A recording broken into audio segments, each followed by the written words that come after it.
ಕಾರ್ಯವನ್ನ, ಒಂದು ವಸ್ತುವೋ, ಒಂದು ವ್ಯಕ್ತಿಯೋ, ಒಂದು ಜಾಗವೋ, ಈ ರೀತಿಯಾಗಿ ದಿನಂಪ್ರತಿ ಈ ಕಳ್ಕೊಂಡಂಥ ವ್ಯಕ್ತಿ ದಿನಂಪ್ರತಿ ಅಳುವಾಗ ಆ ಕಣ್ಣೀರು ನಿನ್ನ ಪಾಪಕ್ಕೆ ಪ್ರಾಯಶ್ಚಿತ್ತ ಅಲ್ಲ, ಪಾಪ ವಿಜ್ಞಾಪನೆ ಪ್ರಾಯಶ್ಚಿತ್ತ ಅಲ್ಲ. ಓ, ನಾನು ಪಾಪ ವಿಜ್ಞಾಪನೆ ಮಾಡ್ಬಿಟ್ಟೆ, ನಾನು ಕದ್ದಿದ್ದಲ್ಲ ಮನ್ನಾ, ಮನ್ನಾ ಇಲ್ಲ. ಪಾಪ ವಿಜ್ಞಾಪನೆ ಮಾಡಿ ಪರಿಹಾರ ಮಾಡು. ನಾನು ನಮ್ಗೆ ಗೊತ್ತಿಲ್ಲದೆ ಒಂದು ಮಗುನ ಅಬಾರ್ಷನ್ ಮಾಡಿದ್ವಿ. ಯಾಕಂದರೆ ನನ್ನ ದೊಡ್ಡ ಮಗಳು ಹುಟ್ಟಿದ 1.5 ವರ್ಷ 2 ವರ್ಷದೊಳಗೆ ಕನ್ಸೀವ್ ಆಗಿತ್ತು ನನ್ನ ಹೆಂಡತಿಗೆ. ಅದಾದಮೇಲೆ ನಮ್ಮ ಅಮ್ಮ ಎಲ್ಲ ಬೈದರು, ಏನೋ ಈಗ ತಾನೇ ಇದು ಮಗು ಚಿಕ್ಕದು, ಈಗಲೇ ಕನ್ಸೀವ್ ಆಗಿದ್ದಾಳಲ್ಲ, ದಯವಿಟ್ಟು ಅಬಾರ್ಷನ್ ಮಾಡಿಸು ಅಂತ ಬಲವಂತ ಆಗಿದ್ದು ಮಾಡಿದರು. ಸರಿ, ನನ್ನ ಹೆಂಡತಿಗೆ ಇಷ್ಟ ಇಲ್ಲ, ನನಗೂ ಇಷ್ಟ ಇಲ್ಲ. ಅದಾದಮೇಲೆ ದಯವಿಟ್ಟು ಮಾಡಬೇಕು, ನೀನು ಅಬಾರ್ಷನ್ ಮಾಡಿದ್ರೆ ಅಟ್ಲೀಸ್ಟ್ ಮಗು ಬೆಳೆದ ಮೇಲೆ ನೋಡ್ಕೊಳ್ಳೋಣ ಅಂಥೇಳಿ ಆ ಮಗುನ ಬಲಾತ್ಕಾರದಿಂದ ನಾವು ಅಬಾರ್ಷನ್ ಮಾಡಿದ್ವಿ. ನಾನೊಂದು ಧ್ಯಾನ ಕೊಡಿದ್ವಿ. ಧ್ಯಾನದಲ್ಲಿ ಹೇಳಿದರು, ಒಂದು ಕೊಲೆ ಮಾಡಿದ್ದೀರ, ಒಂದು ಕೊಲೆ. ಅವಳು ದೊಡ್ಡವನಾಗಿದ್ದಾಗ ಅದು ಕೊಲೆಗೆ ಸಮ. ಅದು ಅಬಾರ್ಷನ್ ನಾವು ಹೊಟ್ಟೆಲಿದ್ದಾಗ ಕೊಲೆ ಮಾಡಿದ್ದೀವಿ, ಆದರೆ ಬೆಳೆದು ನಿಂತಾಗ ಆ ಥರ ಏನಾದರೂ ಮಾಡಿದ್ರೆ ಅದು ಕೊಲೆ, ಜೈಲು, ನಮಗೆ ಜೈಲು.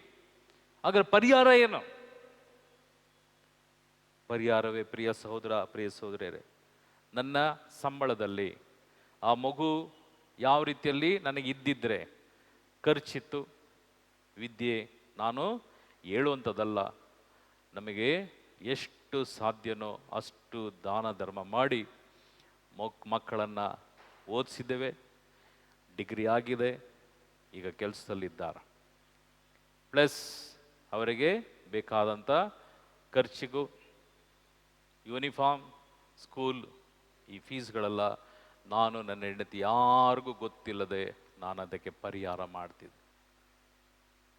ದುಃಖ ಇದೆ, ಅಯ್ಯೋ ಒಂದು ಮಗು ಅಬಾರ್ಷನ್ ಮಾಡಿದ್ವಲ್ಲ, ಅದಕ್ಕೆ ಪರಿಹಾರವೂ ಮಾಡಬೇಕು.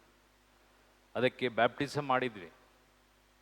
ಧ್ಯಾನ ಗುರು ಅಲ್ಲಿ ಹೋಗಿ ಆ ಮಗುವಿಗೆ ಹೆಸರಿಟ್ಟು ದೀಕ್ಷೆಯನ್ನು ಕೊಟ್ಟು, ಇದು ನಮ್ಮ ಪರಿಹಾರ. ಪಾಪ ನಿವೇದನೆ ಅದು ಸೆಕೆಂಡ್ರಿ, ಅದಕ್ಕೆ ಪರಿಹಾರ. ಆ ಮಗು ಇದ್ದಿದ್ರೆ, ಆ ಮಗು ಸ್ಕೂಲ್ಗೆ ಸೇರಿಸಿದ್ರೆ, ಆ ಮಗು ಊಟ, ಆ ಮಗು ಬೆಳೆಯುವಾಗ ಎಲ್ಲ ಖರ್ಚು, ಆ ಖರ್ಚನ್ನ ಬೇರೆ ಮಕ್ಕಳಿಗೆ ಮಾಡು, ಬೇರೆ ಮಕ್ಕಳಿಗೆ ಮಾಡು.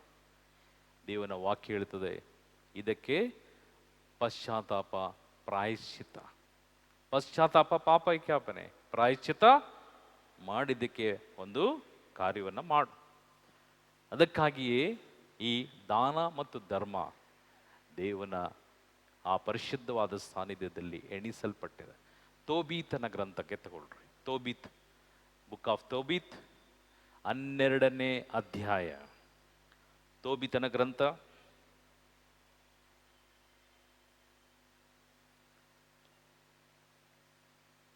ತೆಗೆದ್ರ 12ನೇ ಅಧ್ಯಾಯಕ್ಕೆ ತಿರ್ಸ್ಕೊಳ್ರಿ.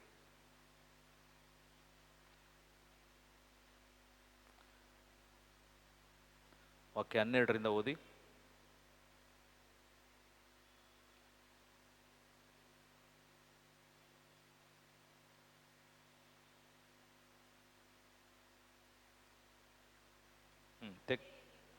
ತೆಗ್ದವ್ರು ಜೋರಾಗಿ ಓದಿ ಸಿಸ್ಟರ್, ಓದಿ ಜೋರಾಗಿ ಓದ್ರಿ. ಹ್ಮ್ ಹ್ಮ್ ಹ್ಮ್ ಹ್ಮ್ ಹ್ಮ್ ಹ್ಮ್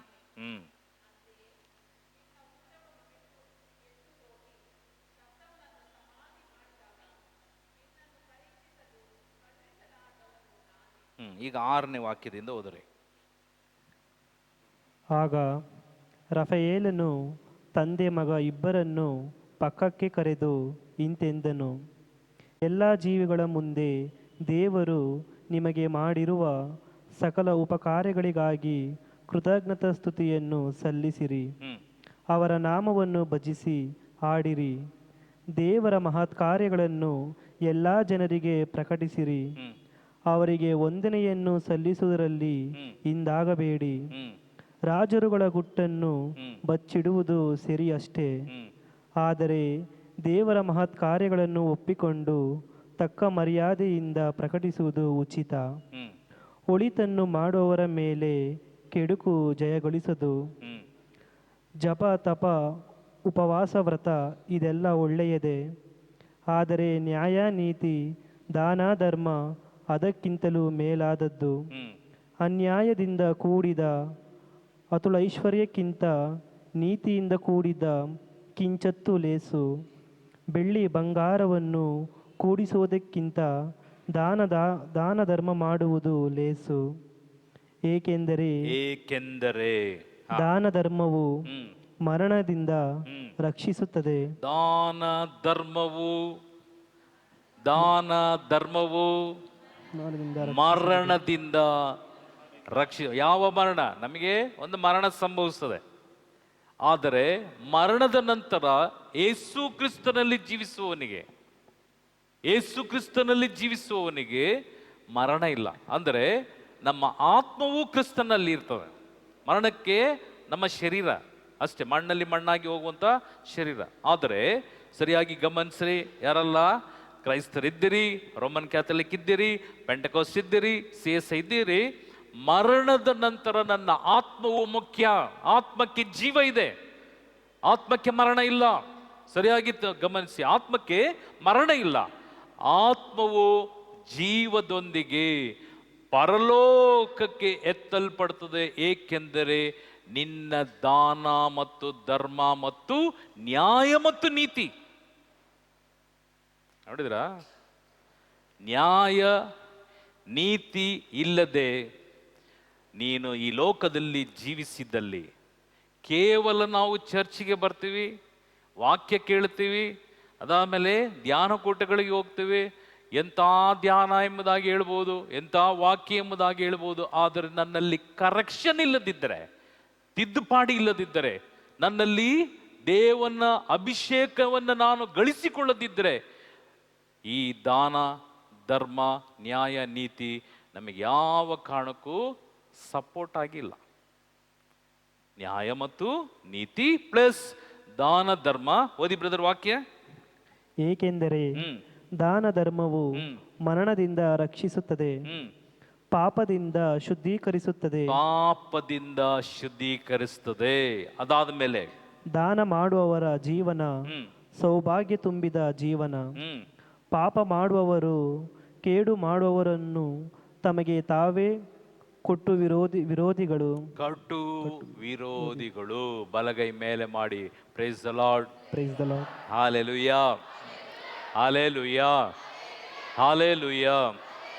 ಹಾಗಾದರೆ ಸರಿಯಾಗಿ ಗಮನಿಸಿ, ಹಾಗಾದರೆ ಸಾಯಿಕೊಂತ ಮುಂಚೆ ನಾನು ಏನನ್ನ ಕ್ರಮಬದ್ಧವಾಗಿ ಮಾಡ್ಬೋದು? ಇದಕ್ಕೆ ಕ್ರಮ ಇದೆ. ಒಂದು, ಸರಿಯಾಗಿ ಗಮನಿಸಿ, ಬರ್ಕೊಳ್ಳೋರು ಬರ್ಕೊಳ್ರಿ. ಈ ಸಾವು ಎಂಬುದು ಎಲ್ರಿಗೂ ಗ್ಯಾರಂಟಿ, ಓಕೆನಾ? ಸಾವು ಗ್ಯಾರಂಟಿ, ಎಲ್ರಿಗೂ ಗ್ಯಾರಂಟಿ. ಆದರೆ ಯಾವಾಗ ಸಾಯ್ತೀವಿ ಗೊತ್ತಿಲ್ಲ. ಈ ಸಾವಿನೊಳಗೆ ದೇವರು ನಿಮ್ಮನ್ನು ಯಾರೋ, ನೀವೇನಿ ಎಕ್ಸ್, ಹಿಂದೂನೋ ಮುಸ್ಲಿಮೋ ಕ್ರೈಸ್ತರು ಯಾರು, ದೇವರ ಸಮ್ಮುಖದಲ್ಲಿ ನಾವೆಲ್ಲರೂ ದೇವರ ಮಕ್ಕಳು. ನಿಮಗೆ ನಂಬಿಕೆ ಇದ್ದರೆ ಯೇಸು ಸ್ವಾಮಿನ ರಕ್ಷಕ ಎಂಬುದಾಗಿ ಸ್ವೀಕಾರ ಮಾಡುವವರು ಭಾಗ್ಯವಂತರು. ಅಯ್ಯೋ ನಮ್ಮ ದೇವರು ಇದೆಯಲ್ಲ ಅನ್ನೋರು ಗೊತ್ತಿಲ್ಲ ನನಗೆ. ಆದರೆ ಇಲ್ಲಿ ದೇವನ ವಾಕ್ಯ ಹೇಳ್ತದೆ, ನೀನು ಮಾನಸಾಂದ್ರ ಆಗಬೇಕು. ಮಾನಸಾಂದ್ರ ಆದ ಮೇಲೆ ನೀನು ಯೇಸು ಕ್ರಿಸ್ತನ ವಾಗ್ದಾನದ ವಾಕ್ಯ, ರಕ್ಷಣೆ ವಾಕ್ಯ, ಈ ರಕ್ಷಣೆ ನಿನಗೆ ಬೇಕಾದರೆ ದಿನಂಪ್ರತಿ ಬಲಿಪೂಜೆ. ನಂಬರ್ 1, ಬಲಿಪೂಜೆಯಲ್ಲಿ ನಿನಗೆ ಶುದ್ಧೀಕರಿಸುವಂತ ಹಾಗೂ ಸಾಕ್ಷಾತ್ ದೇವರು ನಿನ್ನ ಹೃದಯದಲ್ಲಿ ಬರುವಂತ, ಇಲ್ಲಿ ಈ ಲೋಕದಲ್ಲಿ ಯಾವ ಒಂದು ಧರ್ಮದಲ್ಲೂ ಯಾವ ಪ್ರಸಾದದಲ್ಲೂ ಇರಲ್ಲ. ನೇರ ಪರಮ ಪ್ರಸಾದ, ಅದಕ್ಕೆ ಪರಮ ಪ್ರಸಾದದ ಮೂಲಕ ದಿವ್ಯ ಬಲಿಯಲ್ಲಿ ದೇವರು ನಿನ್ನೊಂದಿಗೆ ಸದಾ ಕಾಲ ವಾಸ ಮಾಡಲಿಕ್ಕಾಗಿ ಅವರು ಕಡೇ ಭೋಜನದಲ್ಲಿ ತನ್ನನ್ನೇ ತಗ್ಗಿಸಿ ಮನುಷ್ಯತ್ವದಿಂದ ದೈವತ್ವಕ್ಕೆ ನಮಗೆ ಒಂದು ದಾರಿ ಮಾಡಿಕೊಟ್ಟಂತ, ದೈವತ್ವವನ್ನು ಸ್ವೀಕಾರ ಮಾಡುವಂತ ಒಂದು ದೊಡ್ಡ ಸಾಧನವೇ ಪರಮ ಪ್ರಸಾದ. ಈ ಪರಮ ಪ್ರಸಾದದ ಮಹತ್ವಕ್ಕೆ ಬಲಿಪೂಜೆಯಲ್ಲಿ, ನಮ್ಮ ಕ್ರೈಸ್ತ ಧರ್ಮದಲ್ಲಿ, ರೋಮನ್ ಕ್ಯಾಥಲಿಕ್ ಅಲ್ಲಿ ನೀನು ಏನು ತಗೊಳ್ಬೇಕು? ಬಲಿಪೂಜೆಯಲ್ಲಿ ಪರಮ ಪ್ರಸಾದ. ಸೆಕೆಂಡ್, ಒಳ್ಳೆಯ ಪಾಪ ನಿವೇದನೆ.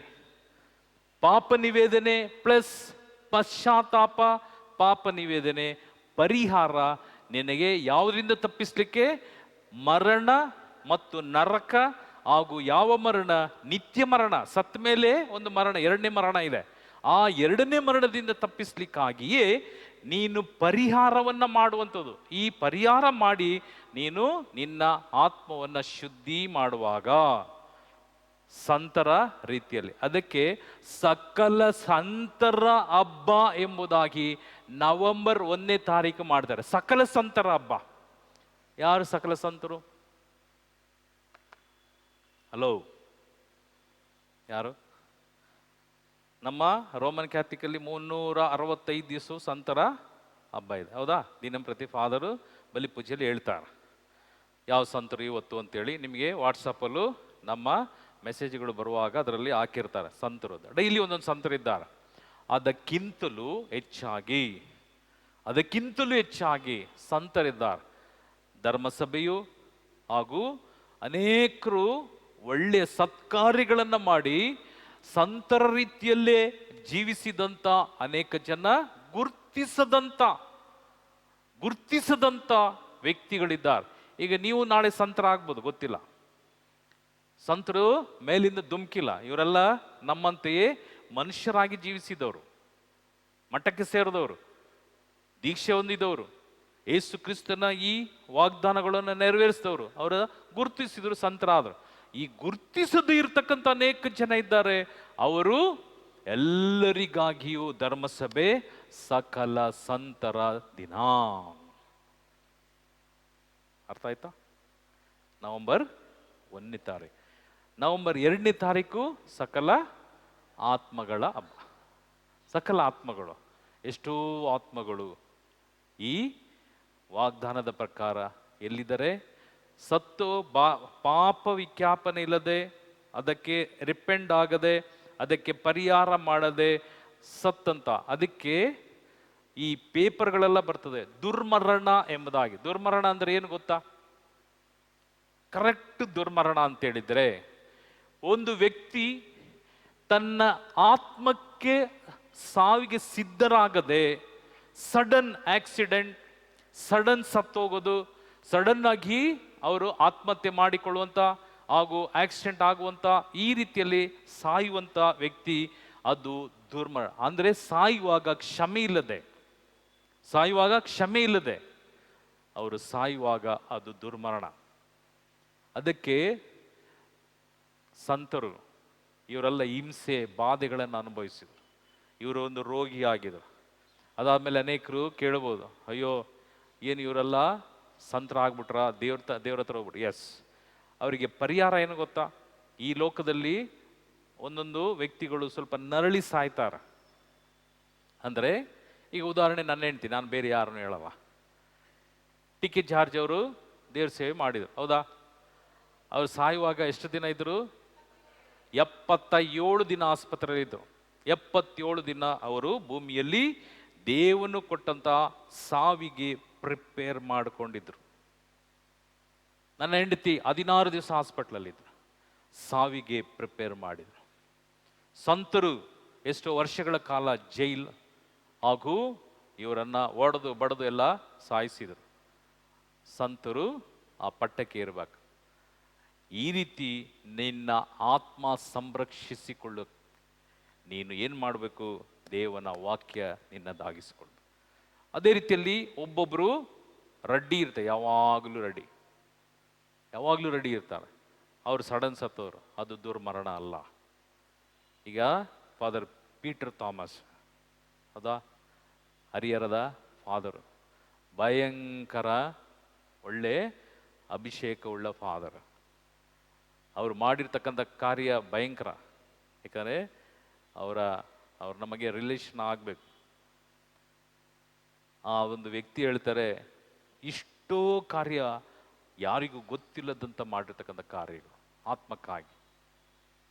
ನಗುಮುಖು ಯಾವಾಗಲೂ ಯಾವುದು, ನಾವು ಎಷ್ಟೋ ಜನ ಕರ್ಕೊಂಡು ಹೋಗಿದ್ವಿ ಇಲ್ಲಿಂದ, ಒಂದು 60-70 ಜನನ ನಾನೊಂದ್ಸಲ ಕರ್ಕೊಂಡು ಹೋಗಿದ್ದೆ. ಅದಾದಮೇಲೆ ಫಾದರ್ಗೆ ಕೇಳಿದೆ, ಫಾದರ್ ರೂಮ್ಗೆಲ್ಲ ದುಡ್ಡು ಕೊಡ್ಲಾ ಅಂತ ನಮಗೆ ಸುಮಾರು ರೂಮ್ಗಳೆಲ್ಲ ಫ್ರೀಯಾಗಿ ಕೊಟ್ಟಿದ್ರು.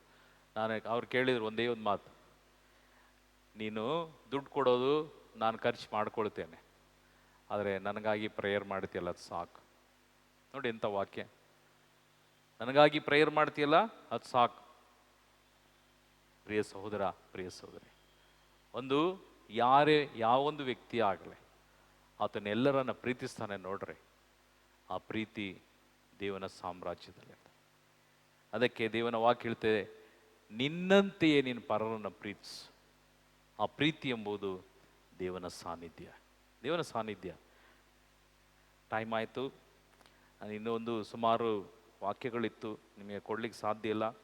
ಕಾರಣ ಏಕೆಂದರೆ ಟೈಮ್ದು ಅಭಾವ. ಅದಕ್ಕಾಗಿ ದಯವಿಟ್ಟು ಕ್ಷಮಿಸಿ. ಬರುವ ವಾರಗಳಲ್ಲಿ ನಾವು ಮಿಕ್ಕಿದ್ದು ವಾಕ್ಯವನ್ನು ನಾವು ನೋಡೋಣ. ಉತ್ತರಿಸುವ ಸ್ಥಳ ಇದೆಯಾ? ಯಾರು ಬರಲಿಕ್ಕೆ ಸಾಧ್ಯ ಇಲ್ಲ, ನನ್ನ ಎಪಿಸೋಡ್ 1, 2 ಅದರಲ್ಲಿ ಕಂಟಿನ್ಯೂಷನ್ ಇರ್ತದೆ. ದಯವಿಟ್ಟು ಈ ನಿಮ್ಮ ಮೊಬೈಲಲ್ಲಿ ಪಿಕ್ಚರ್ ನೋಡಿದ್ರೆ ಮೋಕ್ಷಕ್ಕೆ ಹೋಗ್ತೀರಾ? ಸೀರಿಯಲ್ ನೋಡಿದ್ರೆ ಹೋಗ್ತೀರಾ? ನಿಮ್ಮ ಫ್ರೆಂಡ್ಸಿಗೆ ಕೆಟ್ಟದ್ದು ಅದು ಒಳ್ಳೆಯದು ಯಾವುದೋ ಲೋಕದ್ದು ನೀವು ಫಾರ್ವರ್ಡ್ ಮಾಡ್ತಾನೆ ಇರ್ತೀರಲ್ಲ, ಮೋಕ್ಷಕ್ಕೆ ಹೋಗ್ತೀರಾ? ಈ ವಾಕ್ಯ ಈಗ ರೆಕಾರ್ಡ್ ಆಗ್ತಾ ಇದೆ ನೋಡ್ರಿ. ಇದನ್ನು ಬ್ರಾಡ್ಕಾಸ್ಟ್ ಮಾಡುವಾಗ, ಇದನ್ನು ನಿಮ್ಮ ಮೊಬೈಲ್ಗೆ ಕಳಿಸುವಾಗ ಇದಕ್ಕೆ ತುಂಬ ಕೆಲಸ ಇದೆ. ಇದರ ಹಿಂದೆ ಒಂದು 3 hours 4 hours ಕೆಲಸ ಇದೆ. ಅದನ್ನು ನಾವು ಏನೆಲ್ಲ ಪ್ರೋಸೆಸ್ ಮಾಡಿ ಆದಮೇಲೆ ವೆಬ್ಸೈಟ್ ಮೂಲಕ ನಿಮಗೆ ನಿಮ್ಮ ಕೂತಿರುವಂಥ ಜಾಗಕ್ಕೆ ಕಳಿಸ್ತೀವಿ. ಪ್ರಿಯರೇ, ನೀವು ಕೂತು ವಾಕ್ಯ ಕೇಳ್ತಾ ಇದ್ದಾರೆ, ನಾನು ನಿಂತು ವಾಕ್ಯವನ್ನು ಸಾರ್ತಾ ಇದ್ದಾನೆ. ಇದಕ್ಕೆ ಸಾರುವ ಮುಂಚೆ ಇದಕ್ಕೆ ಪ್ರಿಪೇರ್ ಆಗಲಿಕ್ಕೆ ನಾನು ಅಟ್ಲೀಸ್ಟು ಒಂದು 5 hours 6 hours ತಗೊಳ್ತೀವಿ ನಾವು ಪ್ರೇಯರ್ ಮಾಡಲಿಕ್ಕೆ. ಕಾರಣಕ್ಕೆಂದರೆ ಸುಮ್ಮನೆ ಬಂದು ನಿಂತು ಇಲ್ಲಿ ಅರಿಕತೆ ಮಾಡಲಿಕ್ಕಿಲ್ಲ. ನಾವು ಇದರ ಹಿಂದೆ ರಾತ್ರಿ ಹಗಲು ದೇವನ ವಾಕ್ಯವನ್ನು ಧ್ಯಾನಿಸ್ತೇವೆ. ಧ್ಯಾನಿಸಿ ತ್ಯಾಗದೊಂದಿಗೆ ನಿಮ್ಮ ಮುಂದೆ ನಿಲ್ತೇವೆ. ನಿಂತು ವಾಕ್ಯಗಳನ್ನು ಕೊಡೋದು ನಾನಲ್ಲ, ನನ್ನಲ್ಲಿ ಇರುವಂಥ ನನ್ನ ದೇವನ ಆತ್ಮ. ನನ್ನ ಆತ್ಮವೇ ವಾಕ್ಯವನ್ನು ಕೊಡುವಂಥದ್ದು. ಇದನ್ನು ನೀವು ನೆಗ್ಲೆಕ್ಟ್ ಮಾಡಬೇಡ್ರಿ. ಕಾರಣಕ್ಕೆಂದರೆ ಒಂದು ದಿನ ಲೆಕ್ಕ ಇದೆ. ಯಾವ ಲೆಕ್ಕ ಗೊತ್ತಾ? ಆ ಲೆಕ್ಕ ಹೇಳಿ ನಾನು ಮುಗಿಸ್ತೇನೆ. ಪ್ರಕಟಣೆ ಗ್ರಂಥ ತೆಗೀರಿ. ಪ್ರಕಟಣೆ 1ನೇ ಅಧ್ಯಾಯ ವಾಕ್ಯ 1, 2 ವಾಕ್ಯ. ದೇವರು ಯೇಸು ಕ್ರಿಸ್ತರಿಗಿತ್ತ ಪ್ರಕಟಣೆ ಇದು: ಅತಿ ಶೀಘ್ರದಲ್ಲಿಯೇ ಸಂಭವಿಸಲಿರುವ ಘಟನೆಗಳನ್ನು ತಮ್ಮ ದಾಸರಿಗೆ ತಿಳಿಯಪಡಿಸುವುದಕ್ಕಾಗಿ ಕ್ರಿಸ್ತ ಯೇಸುವಿಗೆ ಈ ಪ್ರಕಟಣೆಯನ್ನು ದೇವರು ದಯಪಾಲಿಸಿದರು.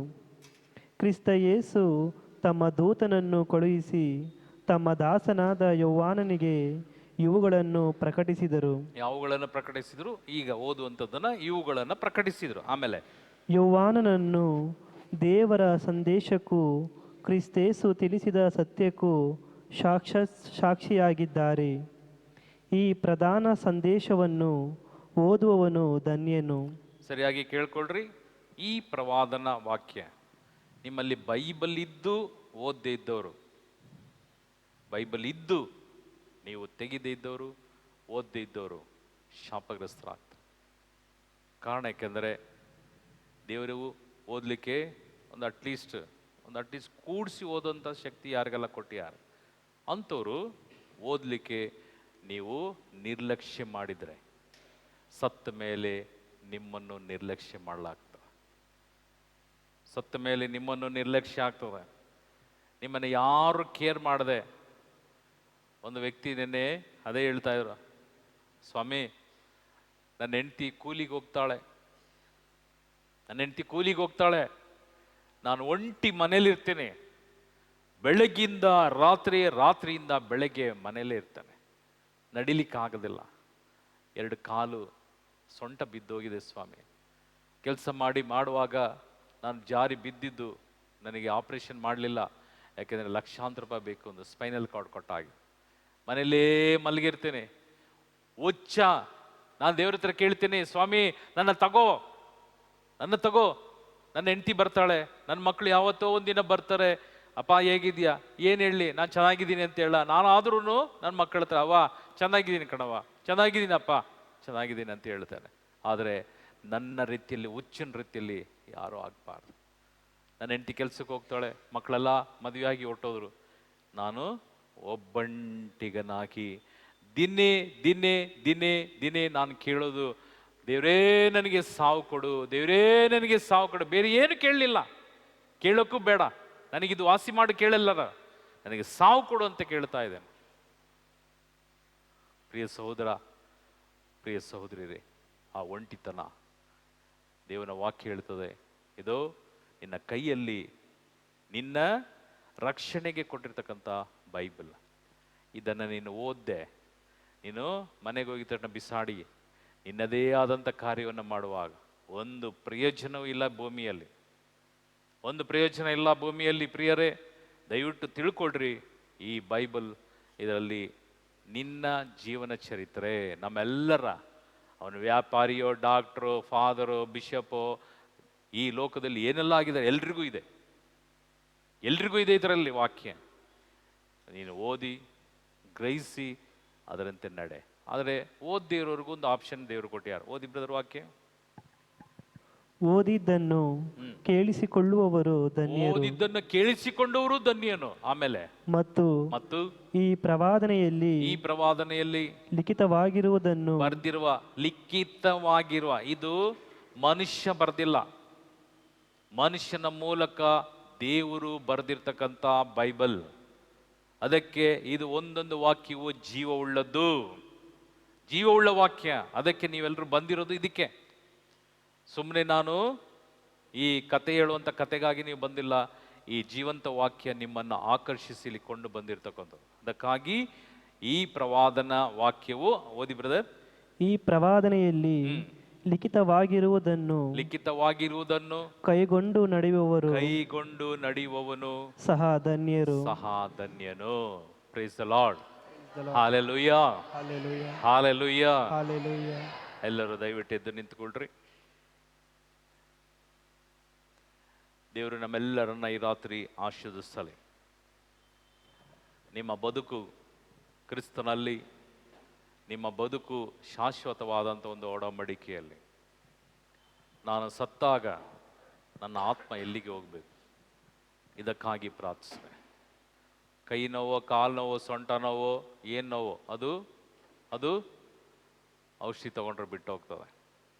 ಆದರೆ ಕೈ ಪೀಸ್ ಮೂಳೆ ಪೀಸ್ ಆದ್ರೂ ಈಗ ಜಾಯಿನ್ ಮಾಡಲಿಕ್ಕೂ, ಅದಾದಮೇಲೆ ಎಲ್ಲದಕ್ಕೂ, ಕಿಡ್ನಿ ಫೇಲ್ಯೂರ್ ಆದರೆ ಅದಕ್ಕೂ, ಅದಾದಮೇಲೆ ಆರ್ಟ್ ತೆಗೆದೇ ಬೇರೆ ಆರ್ಟ್ ಹಾಕುವಂಥ, ಮಿಷನ್ ಹಾಕುವಂಥ, ಜೀವಿಸುವಂಥ ಕಾರ್ಯ ಇದೆ. ಆದರೆ ಒಂದು ತಿಳ್ಕೊಡ್ರಿ, ಸತ್ತ ಮೇಲೆ ನರಕಕ್ಕೆ ಹೋದರೆ ನರಕದಿಂದ ಉತ್ತರಿಸುವಂಥ ಸ್ಥಳಕ್ಕೂ ಪರಲೋಕಕ್ಕೂ ನಿಮ್ಮನ್ನು ಪ್ರಮೋಟ್ ಮಾಡಲಿಕ್ಕೆ ನಿಮ್ಮ ಶಕ್ತಿಯೋ ಇಲ್ಲಿ ಯಾರು ಪ್ರೇಯರ್ ಮಾಡಿದ್ರೂ ಇಲ್ಲ.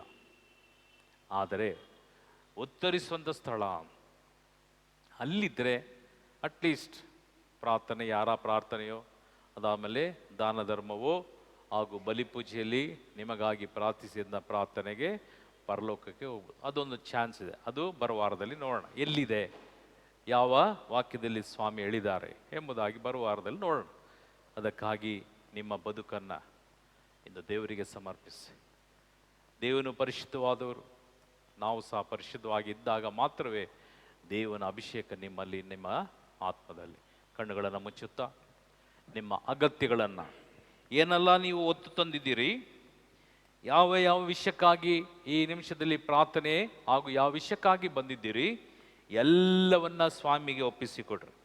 ಏಕೆಂದರೆ ನಿಮ್ಮ ಅಂತರಂಗವನ್ನು ನೋಡುವಂಥ ದೇವನು, ನಿಮ್ಮ ಅಂತರಂಗಕ್ಕೆ ದೇವನು ಇಂದು ಅನುಗ್ರಹಿಸುವಂಥ ದೇವನು. ಈ ಶರೀರವು ನಾನಾ ರೀತಿಯಲ್ಲಿ ಬಾಧಿಸುವಾಗ ಶರೀರಕ್ಕೆ ದೇವನು ಕೊಟ್ಟಿರುವಂಥದ್ದು ಔಷಧಿ, ವೈದ್ಯನು. ಆದರೆ ಆತ್ಮಕ್ಕೆ ವೈದ್ಯನು ದೇವನು ಮಾತ್ರವೇ. ಆತ್ಮಕ್ಕೆ ವೈದ್ಯನು ಆ ಪರಿಶುದ್ಧವಾದಂಥ ಆತ್ಮವೇ. ಅದಕ್ಕಾಗಿ ಪರಿಶುದ್ಧ ಆತ್ಮನ ಅಭಿಷೇಕ ನನ್ನ ಆತ್ಮವನ್ನು ಸ್ಪರ್ಶಿಸಲಿ. ಆ ಪರಿಶುದ್ಧವಾದಂಥ ಆತ್ಮ, ನಾನು ಯಾವ ಕಾರಣಕ್ಕೂ ನಾನು ಆ ಆತ್ಮವನ್ನು ನನ್ನಿಂದ ನಾನೇ ತೆಗೆದು ಹಾಕದಂತೆ, ಇದು ನನ್ನ ಪಾಪವು ನನಗೆ ಶತ್ರು ಆಗಬಾರದು, ನನ್ನ ಪಾಪವು ನನಗೆ ದ್ರೋಹಿ ಆಗಬಾರದು, ನನ್ನ ಪಾಪವು ನನ್ನನ್ನು ನರಕಕ್ಕೆ ಕೊಂಡು ಹೋಗಬಾರ್ದು. ನಾನು ಎಂಬ ಅಹಂಭಾವವು ನನ್ನನ್ನು ನರಕಕ್ಕೆ ಕೊಂಡು ಹೋಗಬಾರದು.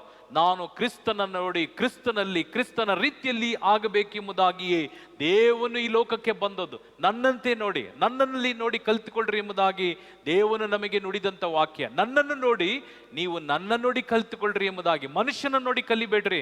ಯಾವ ಒಂದು ವ್ಯಕ್ತಿಯು ಯಾವ ರೀತಿಯಲ್ಲೂ ನಮ್ಮನ್ನು ರಕ್ಷಣೆ ಮಾಡಲಿಕ್ಕೆ ಸಾಧ್ಯ ಇಲ್ಲ.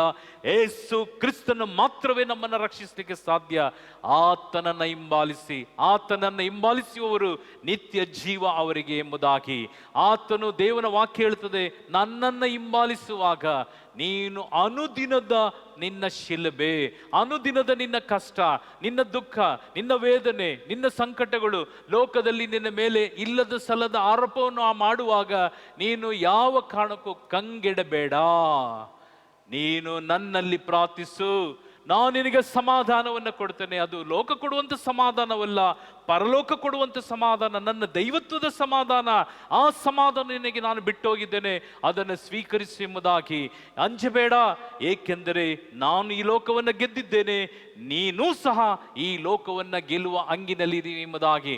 ಅದಕ್ಕಾಗಿ ಪ್ರಿಯ ಸಹೋದರ, ಪ್ರಿಯ ಸಹೋದರಿ, ಈ ನಿಮಿಷದಲ್ಲಿ ಪ್ರಾರ್ಥಿಸುವಾಗ ನಿನ್ನ ಹೃದಯಗಳು ತೆರೆಯಲ್ಪಡಲಿ, ನಿನ್ನ ಆತ್ಮಗಳು ಬಲಗೊಳ್ಳಲಿ. ಇಂದು ಒಂದು ತೀರ್ಮಾನ ಮಾಡು, ನಾನು ಬದುಕುವುದಾದರೆ ಕ್ರಿಸ್ತನಲ್ಲಿ, ನಾನು ಬದುಕುವುದಾದರೆ ಕ್ರಿಸ್ತನಿಗಾಗಿ, ನಾನು ಬದುಕುವುದಾದರೆ ಅಮರತ್ವದ ಜೀವಕ್ಕಾಗಿ. ಈ ಲೋಕವು ಸರ್ವನಾಶವಾಗುವಂಥ ಲೋಕ. ಸುನಾಮಿ ಬಂತು, ಎಷ್ಟೋ ಕೋಟಿ ಕೋಟಿ ಜನ ಸತ್ತು ಹೋದ್ರು. ಅದಾದ ಮೇಲೆ ಈ ಮರಣಕರವಾದ ವ್ಯಾಧಿ, ಈ ವ್ಯಾಧಿ ಬಂತು, ಕರೋನಾ ಬಂತು, ಲೆಕ್ಕ ಇಲ್ಲದಷ್ಟು ಜನ ಸತ್ತು ಹೋದ್ರು. ಕೊಂಡೋಗಿದ್ದು ಒಂದೂ ಇಲ್ಲ, ಯಾರು ಏನನ್ನ ಕೊಂಡೋಗಲಿಲ್ಲ. ಎಷ್ಟು ಕೋಟ್ಯಾಧೀಶ್ವರನ ಸತ್ತರು, ಅವನ ಶವವನ್ನು ಕೊಡದೆ ಆ ಶವವು ಎಲ್ಲ ಶವದ ಜೊತೆಯಲ್ಲಿ ಸುಟ್ಟಂತ ಹಾಗೂ ಉಳಿದಂಥ ಕಾರ್ಯವನ್ನು ನಾವು ಓದಿದ್ದೇವೆ, ನೋಡಿದ್ದೇವೆ. ಅದು ಈ ಲೋಕದಲ್ಲಿ ಸಂಭವಿಸುವಂಥ ಕಾರ್ಯ. ನೀನಾದರೋ ನೀನು ಭಾಗ್ಯವಂತಳು ಎಂಬುದಾಗಿ ಇಂದು ಯೇಸು ಕ್ರಿಸ್ತನನ್ನು ನಿನ್ನ ರಕ್ಷಕ ಎಂಬುದಾಗಿ ಸ್ವೀಕರಿಸು. ಆ ರಕ್ಷಕನು ನಿಮ್ಮನ್ನು ರಕ್ಷಿಸುವಂಥ ದೇವನು. ಕಣ್ಣುಗಳನ್ನು ಮುಚ್ಚುತ್ತಾ ನಿಮ್ಮ ಆತ್ಮದಲ್ಲಿ ಕೇಳಿಕೊಳ್ಳಿ, ಕರ್ತನೆ ನನ್ನನ್ನು ಅನುಗ್ರಹಿಸಿ ಎಂಬುದಾಗಿ ಪ್ರಾರ್ಥಿಸೋಣ. ಪರಿಶುದ್ಧ ದೇವನೇ, ನೀತಿಯುಳ್ಳ ದೇವನೇ, ಸತ್ಯವುಳ್ಳ ದೇವನೇ, ನಮ್ಮನ್ನ ಸತ್ಯಕ್ಕೆ ಮುನ್ನಡೆಸು ಅಪ್ಪ. ನಾವು ಎಂದಿಗೂ ಯಾವ ಕಾರಣಕ್ಕೂ ಪರಿಶುದ್ಧ ಆತ್ಮಕ್ಕೆ ವಿರೋಧವಾಗಿ ಪಾಪವನ್ನು ಮಾಡದಂತೆ, ದ್ರೋಹವನ್ನು ಮಾಡದಂತೆ, ಪಾಪಕ್ಕೆ ಯಾವ ಕಾರಣಕ್ಕೂ ನಾವು ನಮ್ಮನ್ನೇ ಗುಲಾಮರನಾಗಿ ಮಾಡಿಕೊಳ್ಳದಂತೆ ನಮ್ಮನ್ನು ಅನುಗ್ರಹಿಸು, ನಮ್ಮನ್ನು ಪ್ರತ್ಯೇಕಿಸು, ನಮ್ಮನ್ನು ಆಶೀರ್ವದಿಸು ಕರ್ತನೆ. ಇಂದಿನಿಂದ ನಮ್ಮ ಎಲ್ಲ ಕೆಟ್ಟ ಸ್ವಭಾವಗಳು, ಇದೋ ವಿಶೇಷವಾಗಿ ನಾನು ಮಾಡುವಂಥ ನನ್ನ ಗುಪ್ತ ಪಾಪಗಳು, ನನ್ನ ಗುಪ್ತ ಅಪರಾಧಗಳು, ಇದೋ ಕೀರ್ತನೆ 90 ವಾಕ್ಯ 8ರಲ್ಲಿ ಹೇಳುವಾಗ, ಇದೋ ನಿನ್ನ ಗುಪ್ತ ಅಪರಾಧಗಳು ನನ್ನ ಮುಂದೆ ಬಟ್ಟ ಬಯಲಾಗಿದೆ ಎಂಬುದಾಗಿ. ಇದೋ ಕರ್ತನೆ, ನಾನು ಲಾಭಕ್ಕೆ ಬಂದಂಥ ವ್ಯಕ್ತಿ ಆಗಬಾರದು. ಇದೋ ಶರೀರದಲ್ಲಿರ್ತಂಥ ರೋಗಗಳು, ಮಾಟವೋ ಮಂತ್ರವೋ ಸೈತಾನ ಕಾರ್ಯಗಳು ಅದು ಮಾತ್ರ ಇಲ್ಲಿ ಬಿಟ್ಟು ಹೋದ್ರೆ ಸಾಕು ಎಂಬುದಾಗಿ ಅಲ್ಲ, ಬದಲಾಗಿ ನಿನ್ನನ್ನು ನಿನಗೆ ಕರೆ ಬಂದಿದ್ದು, ನಿನ್ನನ್ನು ಇಲ್ಲಿ ಬರಮಾಡಿದ್ದು ನಿನ್ನ ರಕ್ಷಣೆಗಾಗಿ, ನಿನ್ನ ರಕ್ಷಣೆ, ನಿನ್ನ ಆತ್ಮ ರಕ್ಷಣೆಗಾಗಿ ಯೇಸು ಕ್ರಿಸ್ತನನ್ನ ರಕ್ಷಕ ಎಂಬುದಾಗಿ ಸ್ವೀಕರಿಸುವುದಕ್ಕಾಗಿ. ಹೌದು ಕರ್ತನೆ, ನಮ್ಮೆಲ್ಲರಿಗೂ ಅಂತ ಒಂದು ಮನಸ್ಥಿತಿಯನ್ನು ಅನುಗ್ರಹಿಸು. ನಾವು ಲೋಕದ ಜಡತ್ವದಲ್ಲಿ ಸುಳ್ಳು, ಮೋಸವು, ವಂಚನೆಯು ನಾನು ಮಾಡುವಂಥ ಎಲ್ಲ ಕಾರ್ಯದಲ್ಲೂ ನನಗೆ ರಕ್ಷಣೆ ಉಂಟು ಎಂಬುದಾಗಿ ನಾನಾ ವಿಧದಲ್ಲಿ ಈ ಲೋಕದಲ್ಲಿ ಕಳ್ಳತನ ಮಾಡಿ ದಾನ ಧರ್ಮ ಮಾಡುವಂಥದ್ದು, ಸುಳ್ಳು ಹೇಳಿ ನಾನು ದಾನ ಧರ್ಮ ಮಾಡುವಂಥದ್ದು, ವಿಗ್ರಹಾರಾಧನೆ ಮಾಡಿ ನಾನು ದಾನ ಧರ್ಮ ಮಾಡುವಂಥದ್ದು, ರಕ್ಷಣೆ ಇಲ್ಲದಂಥ ಕಾರ್ಯದಲ್ಲಿ ನಾನು ರಕ್ಷಣೆ ಹೊಂದಿದ್ದೇನೆ ಎಂಬುದಾಗಿ ನಮ್ಮ ಸ್ವಂತ ಅಭಿಪ್ರಾಯದಲ್ಲಿ ಜೀವಿಸುವಂಥ ಎಲ್ಲ ವ್ಯಕ್ತಿಗಳಿಗೆ ಇದೋ ಕರ್ತನೆ ನಿನ್ನ ವಾಗ್ದಾನ, ಒಂದೊಂದು ಕ್ಷಣವೂ ಅವರನ್ನು ಎಚ್ಚರಿಸು, ಅವರನ್ನ ಒಂದೊಂದು ಕ್ಷಣವೂ ಬದಲಾಯಿಸು. ಇದೋ ರಕ್ಷಣೆ ಬೇರೆ ಯಾರಿಂದಲೂ ಅಲ್ಲ, ರಕ್ಷಣೆಯು ಬೇರೆ ಯಾವ ಒಂದು ಶಕ್ತಿಯಿಂದಲೂ ಅಲ್ಲ, ರಕ್ಷಣೆ ಎಂಬುದು ಯಾವ ಒಂದು ಆಸ್ತಿಯಿಂದಲೂ ಅಲ್ಲ, ರಕ್ಷಣೆ ಎಂಬುದು ಗಂಡನಿಂದಲೂ ಹೆಂಡತಿಯಿಂದಲೂ ಅಲ್ಲ. ರಕ್ಷಣೆ ಎಂಬುದು ಯೇಸು ಕ್ರಿಸ್ತನಿಂದ ಮಾತ್ರವೇ. ಕ್ರಿಸ್ತ ಶಕ ಕ್ರಿಸ್ತ ಪೂರ್ವ ಎಂಬುದಾಗಿ ಬರೆಯಲ್ಪಟ್ಟಂತ, ಲೋಕಕ್ಕೆ ಕೊಟ್ಟಂತ ಆದಿಯು ಅಂತ್ಯವು ನಾನೇ ಎಂಬುದಾಗಿ ಈ ಲೋಕಕ್ಕೆ ಎಚ್ಚರಿಸಿದಂತ ದೇವನು ನೀವು ಸ್ವಾಮಿ. ನಿಮ್ಮನ್ನು ಅರಿಯುವಂತೆಯೂ, ನಿಮ್ಮನ್ನು ಆರಾಧಿಸುವಂತೆಯೂ, ನಿಮ್ಮನ್ನು ಸ್ವಂತ ನನ್ನ ರಕ್ಷಕ ಎಂಬುದಾಗಿ ಸ್ವೀಕರಿಸುವಂತೆ ನಮ್ಮೆಲ್ಲರ ಹೃದಯಗಳು ತೆರೆಯಲ್ಪಡಲಿ. ಒಬ್ಬೊಬ್ಬರ ಆತ್ಮವು ಈ ನಿಮಿಷದಲ್ಲಿ ಬಲಗೊಳ್ಳಲಿ. ಕೇಳು, ನಾನು ಕೊಡುತ್ತೇನೆ ಎಂಬುದಾಗಿ ಹೇಳಿದ್ಯಲ್ಲ ಸ್ವಾಮಿ. ಈ ನಿನ್ನ ಮಂದೆ ಕೇಳುವಂತ ಪ್ರತಿ ಒಂದು ಕಾರ್ಯವನ್ನ ಯೇಸುವಿನ ನಾಮದಲ್ಲಿ ಈಡೇರಿಸು ಕರ್ತನೆ. ಎಲ್ಲಾ ಭಯವು ಬಿಟ್ಟೋಗಲಿ, ಸಾವಿನ ಭಯವು ಬಿಟ್ಟೋಗಲಿ, ಲೋಕದ ಭಯಗಳು ಬಿಟ್ಟೋಗಲಿ, ಸಾಲದ ಭಯಗಳು ಬಿಟ್ಟೋಗಲಿ, ಮಕ್ಕಳ ಗಂಡನ ಹೆಂಡತಿಯ ಭಯಗಳು ಬಿಟ್ಟೋಗಲಿ. ದೈವತ್ವದ ವಾಕ್ಯದಲ್ಲಿ ನಾನು ಭಯಪಟ್ಟು ಜೀವಿಸುವಂತೆ, ಕ್ರಿಸ್ತನು ನನ್ನ ನೋಡುವಂತ ಕಣ್ಣುಗಳು ಎಂಬುದಾಗಿ ಸದಾಕಾಲ ನನ್ನ ಕಾಯುವಂತ ದೇವನಿಗೆ ಭಯಪಟ್ಟು ನಡೆಯುವಂತ ಆ ಕೃಪಾ ವರವನ್ನ ನಮಗೆ ಕರುಣಿಸು.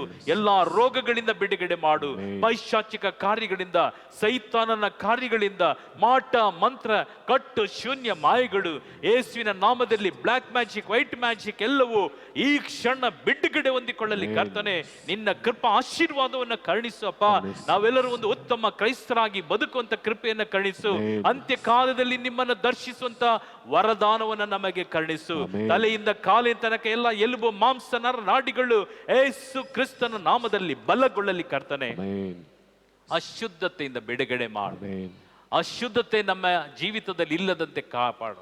ನಿನ್ನ ವಾಕ್ಯ ಸದಾ ಕಾಲ ನಮ್ಮ ಹೃದಯದಲ್ಲಿ ಮೊಳಗಲಿ ಕರ್ತನೆ. ನನ್ನ ಕಣ್ಣುಗಳು ನಿನ್ನ ವಾಕ್ಯವನ್ನು ನೋಡುವಂತೆಯೂ, ನನ್ನ ಕೈ ಕಾಲುಗಳು ನನ್ನ ಶರೀರವು ನಿನ್ನ ಆಲಯವಾಗಿ ಮಾರ್ಪಡಲು, ನನ್ನ ಪಂಚೇಂದ್ರಿಯಗಳು ನಿನ್ನ ಪರಿಶುದ್ಧವಾದಂತಹ ವಾಗ್ದಾನದ ವಾಕ್ಯದಲ್ಲಿ ನೆಲೆಯಾಗಿ ನಿಲ್ಲಲು, ನನ್ನ ದೇಹ ಮನಸ್ಸಾಕ್ಷಿ ಸ್ಥಿರಪಡಿಸು. ನನ್ನನ್ನು ನಿನ್ನ ಪರಿಶುದ್ಧ ಭವ್ಯವಾದಂಥ ಸ್ವರ್ಗೀಯ ಸಂಭಾವನೆಯಲ್ಲಿ ನನ್ನನ್ನ ದರ್ಶಿಸುವಂತ ನಿನ್ನ ಕೃಪಾವರವನ್ನು ಕರುಣಿಸು ಕರ್ತನೆ. ನಿನ್ನ ಸೌಭಾಗ್ಯದಲ್ಲಿ ನಾನು ಆನಂದಿಸುವಂತೆ, ನನ್ನ ತಲಾಂತನ್ನ ನಾನು ಸೇರಿಸಿ ಪರಲೋಕದಲ್ಲಿ ಇಡುವಂತ ವರದಾನವನ್ನ, ಸಮಯವನ್ನ ನನಗೆ ಅನುಗ್ರಹಿಸು.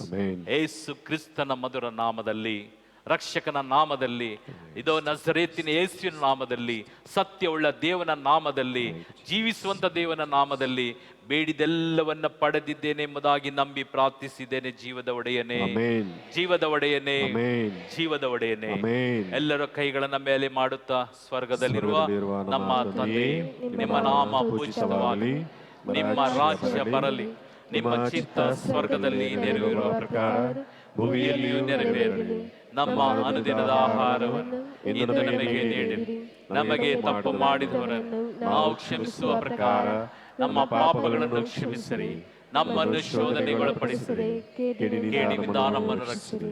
ಪರಿಶುದ್ಧ ದೇವನೇ, ಜೀವದ ಒಡೆಯನೇ, ನಾವೆಲ್ಲರೂ ಈ ನಿಮಿಷದಲ್ಲಿ ಕರ್ತನೆ ನಿಮ್ಮ ಆಶೀರ್ವಾದದೊಂದಿಗೆ, ನಿಮ್ಮ ಕೃಪೆಯೊಂದಿಗೆ ನಮ್ಮನ್ನು ಒಂದುಗೂಡಿಸಿದಿರಿ, ನಮ್ಮನ್ನು ಇಲ್ಲಿ ಬರಮಾಡಿದಿರಿ. ನಾವೆಲ್ಲರೂ ಸೇರಿಯಿಂದ ಪ್ರಾರ್ಥಿಸಿದ್ದೇವೆ. ನಾಳೆ ನಾವು ಪ್ರಾರ್ಥಿಸುತ್ತೇವೋ ಇಲ್ಲವೋ ತಿಳಿಯೋದು. ನಮ್ಮ ಆಯುಸ್ಸಿನಲ್ಲಿ ಇದು ಕಡೇ ದಿನ, ಕಡೆ ರಾತ್ರಿ ಆಗಿರಬಹುದು. ಈ ದೇಹದಿಂದ ಆತ್ಮವು ಕಳಿಚುವುದಲ್ಲಿ ನಮ್ಮೆಲ್ಲರನ್ನ ಸ್ವರ್ಗೀಯ ಸಾಮ್ರಾಜ್ಯಕ್ಕೆ, ನಮ್ಮೆಲ್ಲರನ್ನ ಒಂದೊಂದು ಆತ್ಮವು ರಕ್ಷಣೆ ಹೊಂದಿಕೊಳ್ಳುವಂತ ಕೃಪಾವರವನ್ನ ಕಾಣಿಸಿರಿ. ಆಮೇನ್, ಆಮೇನ್. ಪುತ್ರರೊಡಗೂಡಿ ಅರಸೇ ಪವಿತ್ರ ಶಿಲುಬೆಯ ಗುರುತಿನ ಮೂಲಕ ನಮ್ಮ ವೈರಿಗಳಿಂದ ನಮ್ಮನ್ನು ರಕ್ಷಿಸಿರಿ. ನಮ್ಮ ಸರ್ವೇಶ್ವರ ಪಿತನ ಸುತನ ಪರಿಶುದ್ಧಾತ್ಮನ ನಾಮದಲ್ಲಿ ಆಮೆನ್.